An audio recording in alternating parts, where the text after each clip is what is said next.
wabarakatuh. Halo Sobat Psikologi semuanya, kembali lagi di podcast Psikologi Abdurrahman. Bareng aku, Dian Putri Salsabila selaku host. Kali ini kita akan melanjutkan podcast sesi keempat dengan bintang tamu Bang Nur. Halo. Nah, sesuai dengan flyer teman-teman yang sudah disebarkan di Instagram yang berjudul apa sih cerita, pengalaman, dan pembelajaran yang didapatkan dari PMM di Universitas Bali. Nah, langsung saja kita dengar perkenalan singkat dari Bang Noh. Kepada Bang Noh, dipersilahkan. Halo semuanya, sebelumnya perkenalkan nama saya Muhammad Ibrahim. Saya alumni Pertukaran Mahasiswa Merdeka batch kedua tahun 2022. Oke. Itu tepatnya di universitas mana tuh Bang? Kebetulan pada saat itu saya di Universitas Warma Dewa di Kota Denpasar. Wow, oke. Terus sebelumnya Abang berkuliah di Abdurrahman juga? Ya, saya mahasiswa aktif di Abdurrahman juga. Saat ini sedang menginjak semester 8. Wow, berarti udah mau nyusun skripsi nih Bang ya? Lagi gitu. proses. Oke, terkejar nggak kira-kira wisuda tahun ini? Harus dikejar. Harus banget nih Harus teman-teman. dikejar. Paling nggak 8 semester tuh udah tepat Mentok. waktu banget. Oke. Nah, jadi sesuai dengan flyer ya teman-teman, kita pasti minta nih Abang buat cerita gimana sih asal mulai dari awal Abang bisa ikut PMM ini gitu. Mungkin dari Abang gimana? Mungkin cerita sedikit awal mula kenapa daftar PMM. Jadi waktu itu kan apalagi nih PMM yang saya daftar waktu itu batch kedua. Nah, batch kedua ini kan masih belum banyak yang tahu, hanya beberapa orang. Dan kebetulan juga waktu itu dosen dari psikologi nyebar flyer tentang pertukaran mahasiswa, tapi pertukaran mahasiswa itu ke kampus di Papua. Namun itu masih di program PMM. Nah, jadi waktu itu saya daftar. Dan sebenarnya kalau di kampus di Bali ini lebih nggak diduga aja sih. Karena waktu itu saya daftarnya itu ke dua kampus di Pulau Jawa, di kampus di Jogja yaitu Universitas Negeri Jogja, sama satu lagi di kampus di Bandung Pajajaran. Oke. Nah, jadi pas selama proses daftar itu ternyata sempat dinyatakan nggak lolos. Sempat dinyatakan nggak lolos di website sama di email. Nah, kemungkinan dari dinyatakan nggak lolos itu selang beberapa hari, kayak 1 hari atau 2 hari, di tengah malamnya di email kalau dinyatakan lolos untuk pilihan kampus kelima dengan kriteria karena pemberkasannya sesuai semua, sama ada namanya tuh waktu pendaftaran tes kebinekaan. Nah, jadi karena semua itu lolos, tinggal disuruh milih kampusnya. Jadi waktu itu saya milihnya yang masih bersifat universitas saja, dan kebetulan Warma Dewa itu yang masih ada kuotanya. Oke. Terus apa yang Abang persiapkan nih untuk pemberkasan dari PMM tersebut? Untuk pemberkasan mungkin cukup repot ya, karena kebetulan waktu yang saya batch 2 tuh di kampus Abdurrahman ini, mungkin saya nggak tahu kalau di prodi lain, tapi untuk di waktu itu saya daftar tuh sepertinya cuma saya satu-satunya waktu batch 2. Karena sampai ke, bukan permasalahan sih, kayak proses daftar ini sampai ke rektorat. Oh iya benar. Karena Sampai bawa nama kampus ya? Iya, karena bawa nama kampus. Kayak rektorat ini pengen tahu ini programnya gimana, siapa yang biayai, gini-gini semua. Jadi ya apa ya dibilangnya, kayak beruntung sih dapat surat rekomendasinya langsung tanda tangan rektor gitu. Ya walau prosesnya panjang, kayak 3 hari harus nunggu suratnya gitu. Benar. Terus selain itu persiapannya mungkin ada TOEFL atau apa ya, pemberkasannya seperti apa sih gitu? Kalau di PMM mungkin nggak kayak program kampus merdeka yang namanya ISMA yang pertukaran ke luar negeri, jadi kita nggak perlu pakai TOEFL. Cuma ya kemungkinan surat izin orang tua, terus surat pernyataan dari diri kita sendiri yang semua ini harus bermaterai, sama ya surat rekomendasi dari kampus udah pasti kan. Sama satu lagi yaitu kayak surat pernyataan kalau kita menggunakan bank untuk tujuan dana di PMM lah. Oh ya benar. Oke, setelah lulus nih gimana tuh perasaan Abang pas kayak dapetnya di Bali pula gitu? Campur aduk sih, kayak seneng ya, Ya, cuma pasti. satu lagi ya mikir jauh. Oh iya benar. Kaget ya juga pasti ya. Iya, Nggak nyangka di Bali. nggak nyangka bisa di Bali karena nggak disangka-sangka juga kan. Karena Kayak aspeknya di Jawa. iya, aspeknya di Jawa, kayak dua kampusnya itu kalau nggak Jogja, Bandung gitu. Benar. Ya, rupanya ke Bali yang bahkan kayak nggak ada kenalan sama sekali di sana gitu. Pengalaman banget sih berarti ya Bang ya. Banget. Oke, kalau gitu cerita sih Bang, awal mula udah berangkat, terus kehidupan di sana gitu. Secara singkatnya gimana? Eh, Kalau ini ya cerita sedikit, jadi pas waktu itu berangkatnya tanggal 8 September, jadi bareng sama teman-teman yang dari Pekanbaru juga. Oh. Ada teman-teman dari UIR, dari Stikes Payung Negeri, sama Lancang Kuning. Oh, Tapi satu lagi ada mahasiswa USU, cuma dia domisili keberangkatannya dari Pekanbaru. Oh ya. Jadi ber berlima. berlima kami berangkat dari Pekanbaru. Sampai di Bali ya langsung disambut. Kebetulan kami kloter pertama untuk yang berangkat ke kampus itu. Oh iya, oke. Nah, ya sampai di Bali langsung kayak disambut sama pihak kampusnya, dijemput dari bandara, diantar ke kampus. Sampai di kampus mungkin disuruh ya makan, istirahat sebentar, langsung diantarkan ke tempat tinggal. Karena kan kami cari kos-kosannya sendiri, kebetulan kampus itu nggak ada asramanya, jadi bukan difasilitasi, tapi dibantu mencari fasilitas penginapan. Setelah itu menunggu teman-teman kloter yang lain sampai dari kloter 1 sampai kloter 3 di hari selanjutnya barulah penyambutan resmi dari kampus. Oh iya. Terus gimana tuh Bang kultur shocknya nih? Pasti dapet ya teman-teman, apalagi bedanya kehidupan kampus di Provinsi Riau dan di Bali tersendiri gitu. Kalau kultur shock banget. Kultur shock banget karena jujur waktu pas pertama sampai seminggu di sana udah mau pulang lagi. bahkan udah sampai yang kayak ini baju udah waktu baru datang kan, pas baru datang tuh baju ya disusun di lemari kos. Pas udah seminggu tuh saya masukin lagi ke koper, kayak udah megang HP, kayak ya gimana nih bilang ke ayah mau balik lagi. Benar. Cuma ya pertimbangan kayak kalau kita balik otomatis kita di blacklist sama LPDP. Benar. Dan disuruh ngembaliin semua dana yang udah dikasih kan. Nah, tapi ya kayak pertimbangan lagi, ya namanya juga merantau ya harus kuat mental. Ya kultur shocknya banyak, kayak tadi yang Didi sampaikan, perbedaan di Riau sama di Bali udah beda jauh banget. Kayak kita di Riau mungkin yang slogannya itu Bumi Melayu, yang pasti banyak orang Islam, kayak pakaiannya tertutup. Di sana ya keterbalikannya, apalagi di sana saya juga jadi minoritas kan, karena di sana mayoritasnya agama Hindu. Benar. Tuh kalau misalnya dari segi makanan atau budaya itu gimana Bang?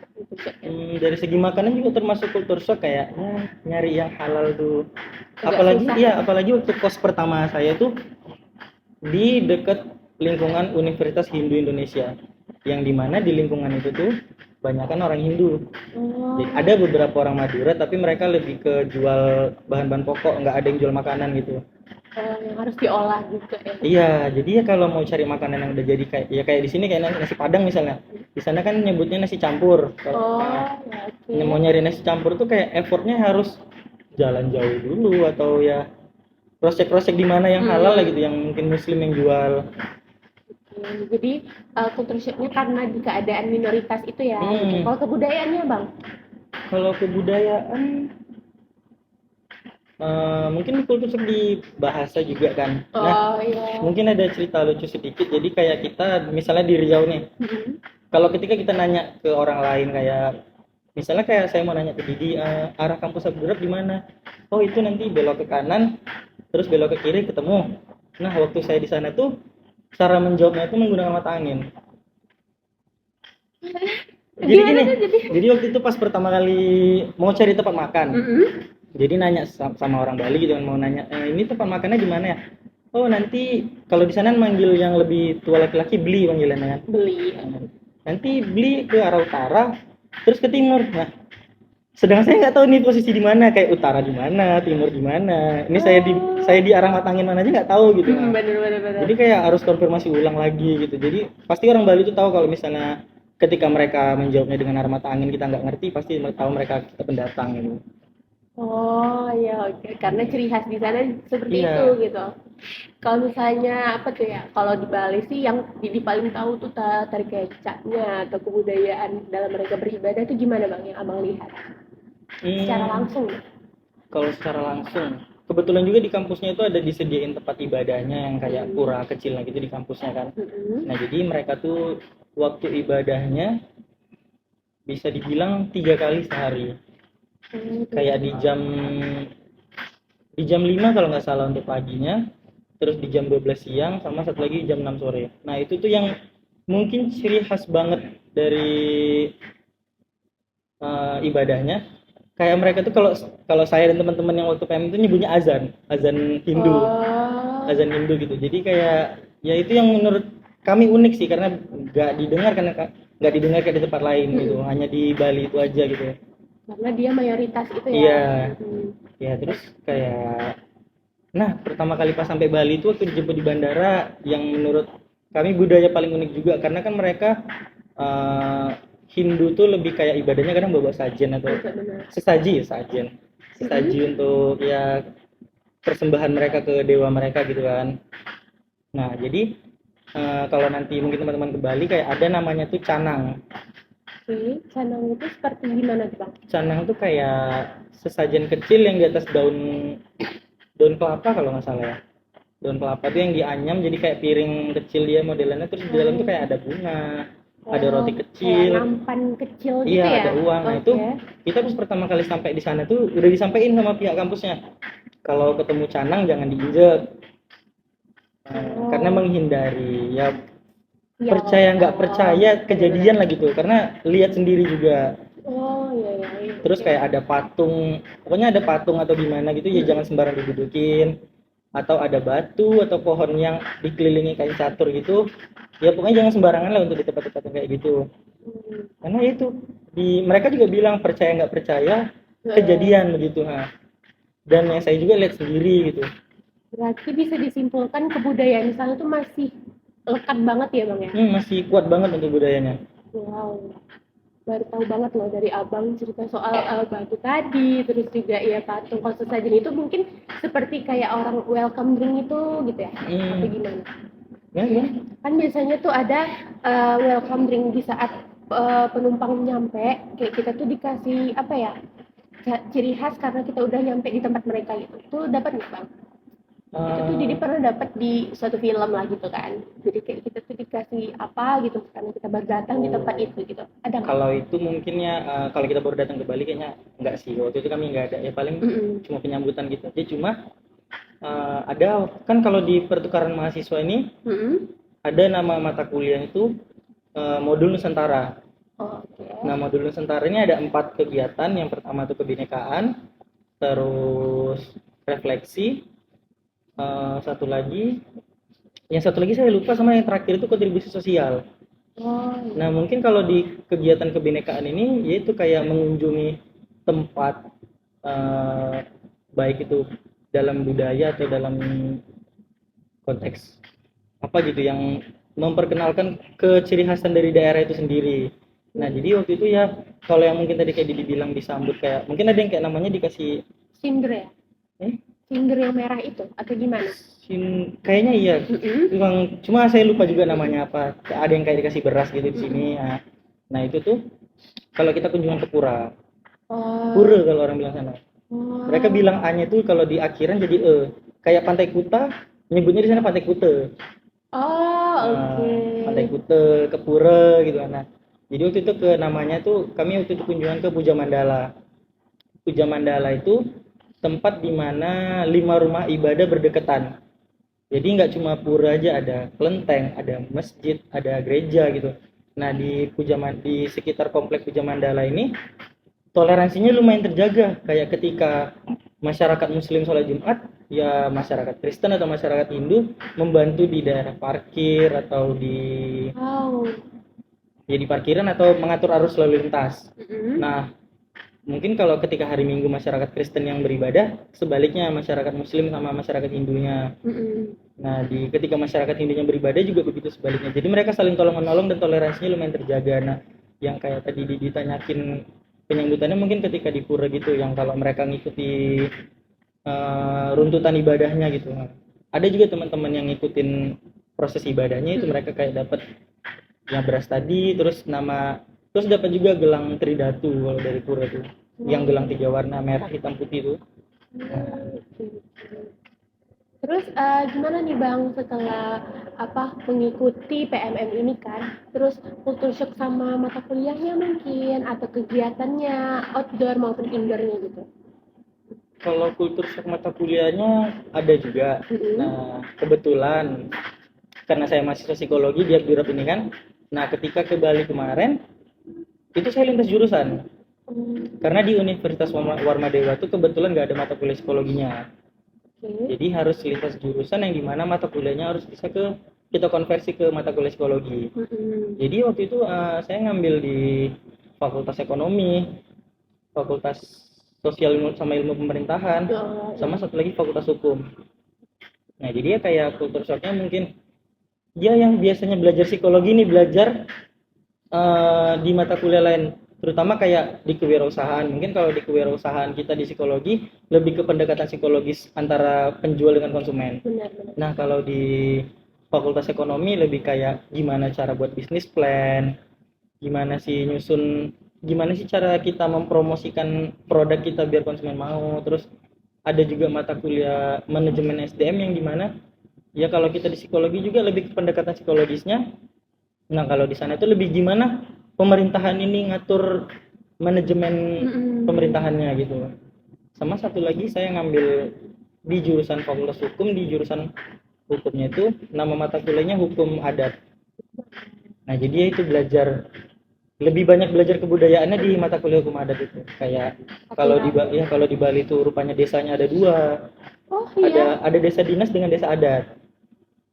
Nah, Oh, jadi oke. kalau desa desa dinas ini lebih kayak desa kita pada umumnya yang untuk pengurusan administrasi ke pemerintahan kayak Mm-mm. KTP, pengurusan KK, akte atau gimana sebaliknya. Nah, kalau desa adat ini lebih ke pengaturan antar masyarakatnya. Nah, di desa adat tuh tiap desa adat beda-beda juga peraturannya. Nah, peraturannya tuh disusun namanya awik-awik. Baik, baik. Ya, Wow, gitu ya. awik-awik itu kayak peraturan adat di desa itu yang jadi makanya tiap desa itu awik-awiknya berbeda-beda gitu. Ada Mm-mm. bahkan ada yang masih kayak zaman dulu yang masih ditulis di lontar kayu gitu awik-awiknya. Oh, berarti sangat kental banget ya Bang Kental banget dengan budayanya. budayanya di Bali. Sebenarnya teman-teman, tanpa teman-teman bilang gitu ya, Mimin juga sebenarnya wow gitu pengalamannya dapat banget tuh. Terus sejauh ini apa lagi Bang yang pengen Abang keluh kesahkan dari pengalaman Abang di Bali? Kalau keluh kesahnya ya mungkin itu tadi yang pertama kultur shock kan Hmm, kayak makanan, budaya, oke. terus sama lingkungannya lah kan. Sama mungkin kayak di perkuliahannya sih kayak eh, bukan membandingkan tapi kayak dosen di sana tuh lebih mungkin karena di sana mahasiswa-mahasiswanya juga apa ya bahasanya ya. Bukan mahasiswa-mahasiswa Warma Dewanya juga, tapi karena mungkin di mahasiswa-mahasiswa pertukaran ini kayak ada mahasiswa UGM, Beragam mahasiswa gitu ya. iya. Jadi kayak saya tuh kadang kan minder ketika di kelas kalau mereka tuh lebih Oh, aktif dari saya gitu. Kayak wah, mereka nya aktif banget gitu. Apalagi melihat latar belakang kampus mereka kayak mm-mm. UGM, Brawijaya, Universitas Presiden. Berarti rasa potensi kayak adu gimana gitu Iya, ya, kayak adu lebih ke saingnya gitu, adu secara persaingannya ketat. berasa banget di itu. Oh, Nah, oke. jadi gimana kita ya di perkuliahan itu ketika sesi perkuliahan gimana sih kita juga harus nunjukin value dari diri kita gitu. Benar, Nah, benar, benar, benar. bukan bermaksud nggak mau kalah tapi Benar. kayak ya kita juga harus membuktikan kalau kita juga bisa gitu. Apalagi perjuangan abang buat kesana juga nggak Iya, nggak gampang. mudah banget. Oke. Terus kalau soal oke budaya kita udah cerita banyak. Kalau misalnya kehidupan di sana tuh kayak gimana sih bang biayanya gitu menurut abang? Eh, kalau biaya kebetulan program dari Kampus Merdeka ini ditanggung dari LPDP, Mm-mm. Lembaga Penanggulangan Dana Pendidikan. Oke. Yang LPDP ini langsung dari Kemenkeu, Kementerian Keuangan. Nah, jadi dananya itu mungkin udah ada perbedaan di batch 2 sama batch sekarang ini. Oke. Yang dimana batch 2 itu kami masih ditanggung untuk uang kuliahnya. Nah, untuk batch selanjutnya ternyata nggak ada lagi. Cuma hanya uang bulanan dan tiket pesawat. Ya kalau kalau saya pribadi uang bulanan yang dari LPDP itu kan nominalnya 1.200.000. Mm-mm. masih kurang. Oh, iya. Karena lumayan juga untuk biaya hidup di sana. Oh, oke. Karena kan dari 1-2 itu kita juga harus mengalokasikan ke tempat tinggal, ke Oh, makan, transportasi. transportasi. Benar-benar. Oke, terus dari sekian banyak cerita abang ini, boleh dong poin-poin pembelajaran yang abang dapatkan selama mengikuti PMM di Universitas Bali tadi. Poin pembelajaran gimana? Misalnya kayak apa yang bisa abang bawa pembelajaran dan pengalaman dari sana yang abang terapkan setelah abang pulang ikut PMM ini. Mungkin yang paling bisa saya terapkan yaitu toleransi. Oh, oke. Karena di program pertukaran mahasiswa ini, apalagi di modul Nusantara itu, lebih ke menggalakkan sikap toleransi. Karena kayak mungkin Kementerian Pendidikan saat ini atau pemerintah saat ini nganggap kayak toleransi kita kurang, kayak ya mungkin diri sendiri bisa lihat kayak berita-berita di mana kadang ya ada teman-teman kita yang non muslim mau bangun gereja tapi nggak dikasih izin begitu kan. Nah, jadi ya di sana lebih ke belajar toleransinya, karena ya beraneka ragam kan, beraneka budaya, beraneka latar belakang juga, nggak hanya agama aja. Kayak ya mungkin kami yang dari Riau berbeda dengan kami yang di Sumatera Utara. Nah, kami yang dari Riau juga berbeda yang di Jawa, yang di Jakarta, yang di Sulawesi, bahkan ada yang teman-teman yang dari timur juga kayak dari Maluku sama NTT gitu. Jadi ya itu yang mungkin bisa saya bawa sini untuk ya teman-teman terapkan atau saya terapkan juga, yaitu sikap toleransi kita dengan orang lain. Jadi ya kita nggak bisa menyamaratakan semuanya gitu. Oke, tiba-tiba terlintas nih di pikiran Didi, bagaimana sih abang selaku minoritas ya keadaannya di sana selaku agama Islam menjalankan ibadah yang mungkin tidak sekental di Riau gitu loh, misalnya kayak sholat Jumat gitu kan agak gimana ya di Bali itu gimana bang mengimbanginya gitu? Kalau untuk sholat Jumat masih ada beberapa, kan kebetulan di kota Denpasar tuh dia kota Denpasar tuh masih mayoritas muslim, mayoritas Hindu. Jadi masjid tuh beberapa kayak mungkin ada beberapa masjid besar, tapi kebetulan dari tempat tinggal tuh agak jauh lah, kayak kita tuh kalau mau sholat Jumat ya harus transportasi kayak Gojek atau apa lagi kan. Tapi ada juga kayak ya masyarakat muslim situ juga kayak bangun tempat ibadah yang di rumah mereka gitu, jadi bisa untuk sholat Jumat kita gitu. Jadi ya ke situ kalau bareng-bareng teman-teman PMM yang lain yang di Warmadewa tuh, kalau ya ketika Jumatan atau sholat-sholat wajib lainnya gitu. Cuma kalau sholat wajib mungkin lebih ke jadi kos masing-masing aja sih, paling hanya sholat Jumat aja gitu.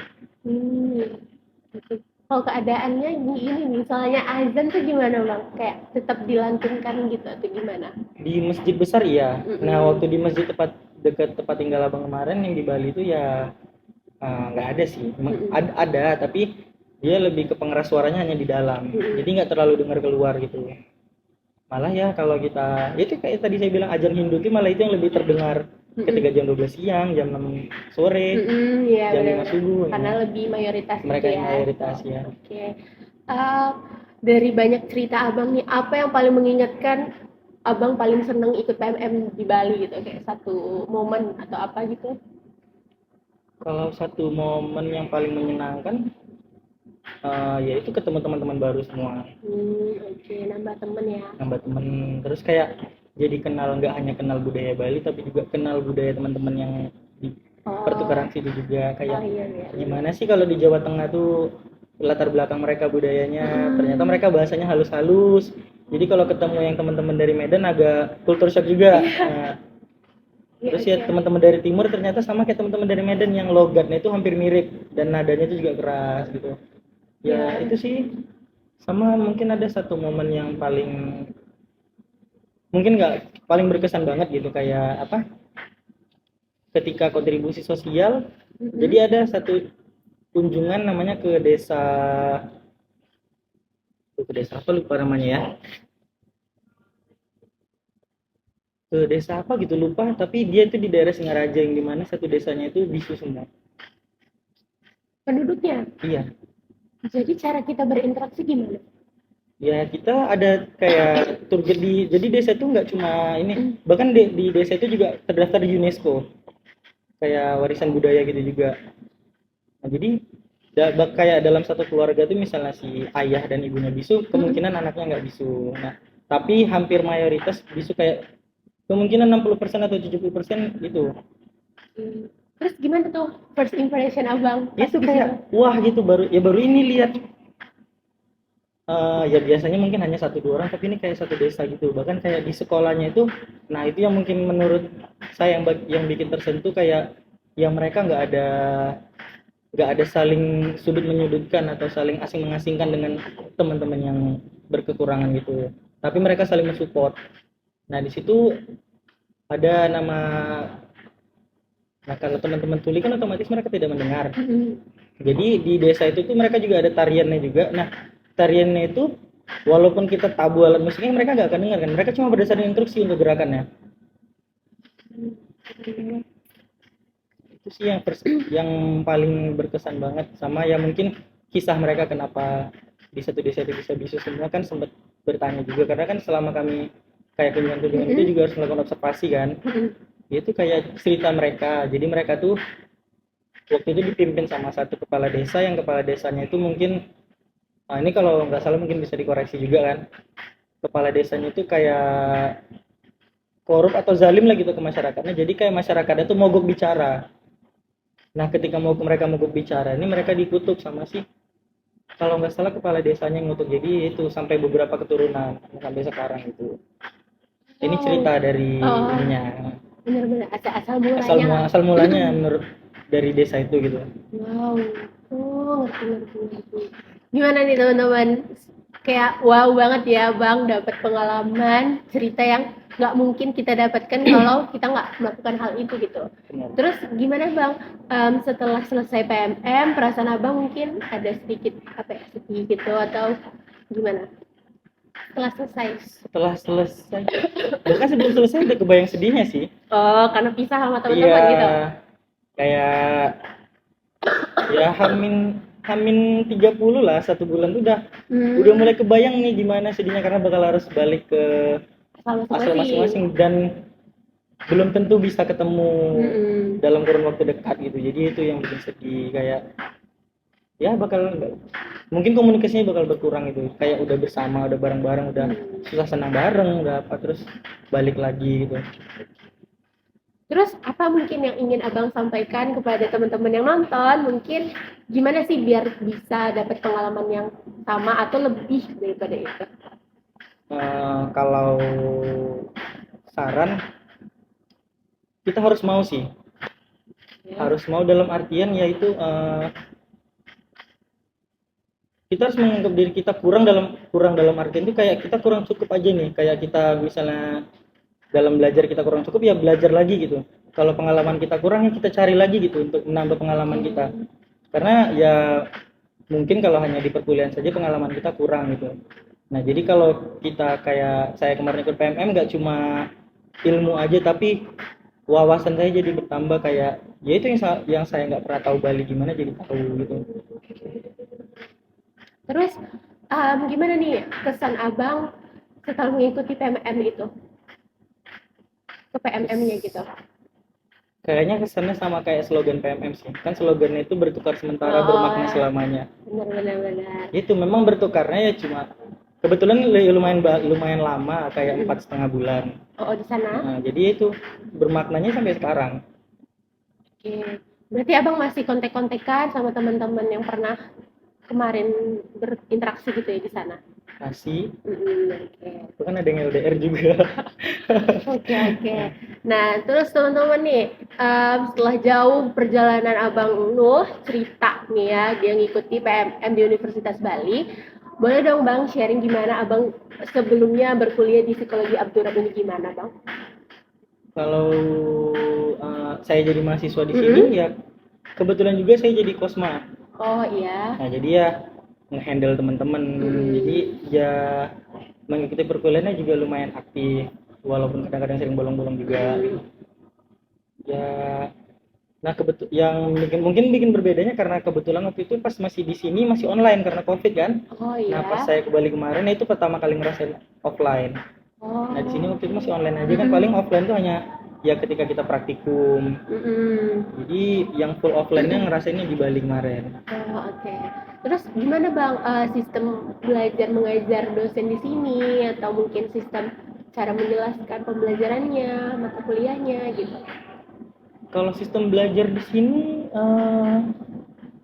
cukup, bukan cukup sih, kayaknya lebih lebih mudah dimengerti gitu. Kayak beberapa dosen yang penjelasannya itu nggak hanya mereka menjelaskan materi atau memaparkan presentasi aja, tapi mereka juga, nah mungkin buat teman-teman pertukaran, waktu saya pertukaran kemarin dengar cerita saya gimana berkuliah di kampus ini dengan mereka itu berbedanya. Nah kalau UAS itu cukup hanya mengerjakan soal atau mungkin kasih ya buat makalah atau paper gitu kan. Nah sedangkan kita kalau di Iya, benar. psikologi kan lebih ke project. Jadi Benar. kalau kita tuh mungkin menurut saya ilmu itu nggak cuma kita dapetin aja teorinya, tapi kita juga bisa menerapkan. Nah itu yang mungkin yang poin plus berkuliah di sini gitu. Lebih unggulnya Lebih gitu unggulnya ya. gitu. Nah, jadi ya itu kita nggak cuma belajar teorinya aja di kelas, tapi juga mempraktekannya langsung ya. Mungkin dia juga ngerasain gimana ketika project kan, ketika UTS atau UAS gitu. Nah, walaupun sedikit ribet ya teman-teman, Iya. tapi feel dapet ilmunya itu lebih lekat Bener. gitu, karena pengalamannya dapet, ilmu juga dapet gitu. Terus gimana nih Bang? Fasilitas yang ada di kampus prodi psikologi, terlebih lagi di universitas. Kalau fasilitas lumayan memfasilitasi ya, kayak tempat ibadah ada, terus ruangannya juga yang bukan lebih ber-AC lah gitu atau gimana. Kalau ya untuk teman-teman juga, kita berkuliah juga nyaman, yang nggak yang monoton-monoton banget gitu. Kalau kegiatan kampusnya gitu, organisasi dari kampusnya, atau mungkin momen atau event-event yang ada di kampus gimana menurut Abang? Kalau organisasi ya, yang saya lihat sejauh ini ya cukup aktif. Terlebih dari kayak hima di psikologinya dan hima-hima yang lain kayaknya lebih aktif, dan kadang kan beberapa prodi juga sering ngadain event-event kan, kayak psikologi juga sering ngadain event futsal atau keolahragaan lain gitu kan. Jadi cukup aktif sih. Berarti mendukung juga lah ya minat bakat maupun ilmu non akademiknya gitu buat mahasiswa di sini. Oke. Mungkin Abang rekomendasi nggak buat teman-teman atau sekitar psikologi Abdurrab ini? Rekomendasi banget. Itu gimana? Kenapa tuh? Ya itu yang kayak tadi saya bilang sebelumnya, kalau kita tuh mungkin di kampus lain hanya UASnya hanya soal aja, sedangkan kita tuh project. Jadi yang saya rekomendasiin itu ketika kuliah kita nggak hanya dapat teorinya aja, tapi kita juga dapat gimana penerapan kita ke masyarakat atau ke lapangannya gitu. Jadi kita tahu gimana cara menempatkan materi atau menempatkan diri kita yang kita pelajari ke masyarakat itu gimana posisinya. Jadi implementasinya itu dapat banget ya. Oke. Gimana nih Bang perasaannya setelah diundang podcast kali ini? Jujur antusias banget. Antusias banget. Kenapa tuh? Ya karena bisa sharing banyak gitu, kayak ya pengalaman-pengalaman selama ikut pertukaran mahasiswa. Ya deg-degan ada juga. Oke. Terus dapat pengalaman juga ya berarti ya. Juga. Pasti teman-teman yang nonton Didi rasa juga antusias, termasuk Didi pribadi, karena mendapatkan ilmu baru dan juga sharing cerita yang mungkin kalau nggak Bang Nuh sharing tuh belum tentu kami tahu gitu. Oke. Terus mungkin terakhir nih Bang, motivasi atau pesan kesan yang ingin Abang sampaikan ke teman-teman gitu. Apapun itu. Motivasinya ya. Mungkin kalau motivasi lebih ke jangan sering nunda-nunda aja. Kalau ya kayak dapat tugas langsung kerjain, jangan ditunda-tunda hanya karena deadline-nya panjang. Jadi ditunda-tunda, lebih baik jangan. Oke, biar nggak keteteran juga. Hasilnya lebih maksimal ya juga. Dan terus kalau mungkin ada program-program yang di luar kampus, ikuti aja semua program-program selama program itu positif, yang berimpact baik kepada kita gitu. Karena ya kita juga nggak tahu ke depannya kita gimana kan, mungkin dari program yang kita ikuti atau pengalaman yang kita jalani itu bisa berimpact besar ke kita ke depannya nantinya gitu. Oke teman-teman, rasanya sudah sangat panjang bercerita maupun pengalaman dan pembelajaran yang Bang Nuh dapat dari Universitas di Bali tadi. Nah, dan diharap teman-teman semua dapat mengambil pembelajaran dan tentunya dapat menjadi lebih baik gitu ya Bang ya. Oke teman-teman, aku Didi Dian Putri Salsabila, mohon maaf jika ada kesalahan kata, dan juga dari Bang Nuh. Kami pamit, mohon undur diri. Psikologi Abdurrab rumah kita. Oke teman-teman, saksikan dan tunggu podcast kami selanjutnya. Untuk informasi jangan lupa dipantau di semua sosial media Psikologi Abduram. Assalamualaikum warahmatullahi wabarakatuh. Dan teman-teman.